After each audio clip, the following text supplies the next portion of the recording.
मध्ये स्वागत आहे. बरेच दिवसांनी रत्नागिरीमध्ये तुम्ही येत आहे. कोकणातल्या कार्यकर्त्यांची पण इच्छा आहे की स्वबळावर येणाऱ्या स्थानिक स्वराज्य निवडणुका लढाव्यात. अशा पद्धतीचं सुतोवाच नितेश राणेंनी सुद्धा केलेलं या ठिकाणी पाहायला मिळते. काय सांगाल?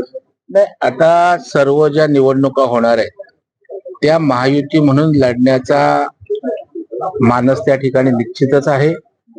तथापि कदाचित ज्या ज्या ठिकाणी स्थानिक स्तरावर स्वबळाचं जर एकमत झालं तर त्या ठिकाणी तशाही प्रकारची गोष्ट होऊ शकते.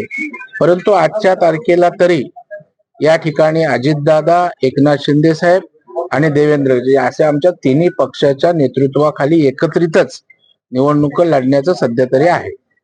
बीड मध्ये या ठिकाणी देवाभाऊ बाहुबली अशा नावाचे पहिल्यांदाच पोस्टर या ठिकाणी झळकलेले पाहायला मिळत आहेत.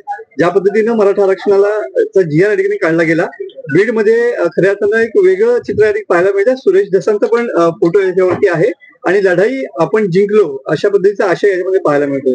देवाभाऊंना एका व्हिलनच्या स्वरूपामध्ये काही राजकीय नेत्यांनी आपल्या राजकारणासाठी उभं केलं होतं आणि शेवटी मराठा आरक्षण हे देवाभाऊनीच दिलं होतं, ते टिकवलं होतं. त्यानंतर उद्धवजींच्या सरकारनं दुर्लक्ष केल्यामुळे ते गेलं आणि त्यानंतर एकनाथरावजी शिंदे साहेबांनीच आमच्या महायुतीने आरक्षण दिलं होतं. आणि त्यामुळं जसं काही देवेंद्रजी मराठा आरक्षणाच्या समाजाच्या विरोधात आहेत म्हणून काही लोकांनी प्रीप्लॅन त्यांना विलन करण्याचा प्रयत्न केला. परंतु देवाभाऊ आहेत आणि बाहुबली असल्याचं त्यांनी एकही मारा लेकिन जोरशे मारा अशा पद्धतीनं या ठिकाणी त्यांनी मराठा समाजाची मनं जिंकलेत. आणि आपण बघताय संपूर्ण महाराष्ट्रामध्ये जसं बीडमध्ये बाहुबली आहे तसं सर्व शहरात आज मुंबईमध्ये छत्रपती शिवाजी महाराजांना नतमस्तक होतानाची पोस्टर्स लागलेत. आणि त्यामुळे एक मराठा समाजामध्ये देवेंद्रजींच्या विषयी एक आदराचं आणि आपुलकीचं स्थान निश्चितच उभं राहिलेलं आहे. मुंबईत सुद्धा आणि ठाण्यात सुद्धा अशा प्रकारचे होर्डिंग्स लागलेले पाहायला मिळतात.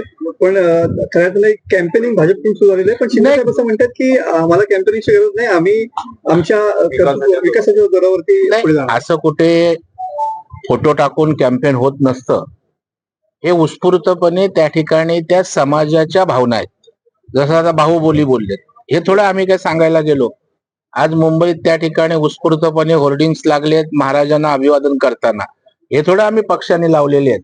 आणि त्याच्यामुळे आणि अशा प्रकारच्या कॅम्पेनिंगनी होत नसतं तर त्या ठिकाणी विकासावरच निवडणूक होत असते. आणि त्याच्यामुळं देवेंद्रजी हे विकासाभिमुख अशा प्रकारचं लोकप्रिय नेतृत्व आहे.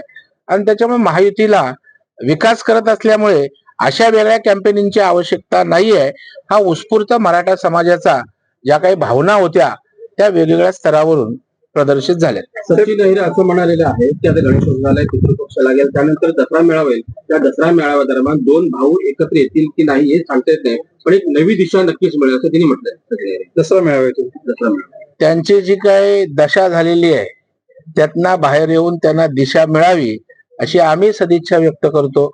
परंतु त्यांनी त्यांचं स्वप्न पाहावं, त्यांनी त्यांचा पक्ष वाढवावा, दिशा शोधावी. आमचं काही त्याला हरकत असायचं कारण नाही. परंतु आमची स्पष्ट दिशा आहे. त्यामुळे महाराष्ट्रातील जनता, मुंबईतील जनता ही पूर्णपणे भारतीय जनता पार्टी आणि आमच्या महायुतीच्या मागेच आहे. आता isakal.com आहे देशातील नंबर 1 ची मराठी न्यूज वेबसाईट. प्रत्येक अपडेटसाठी isakal.com ला नक्की भेट द्या.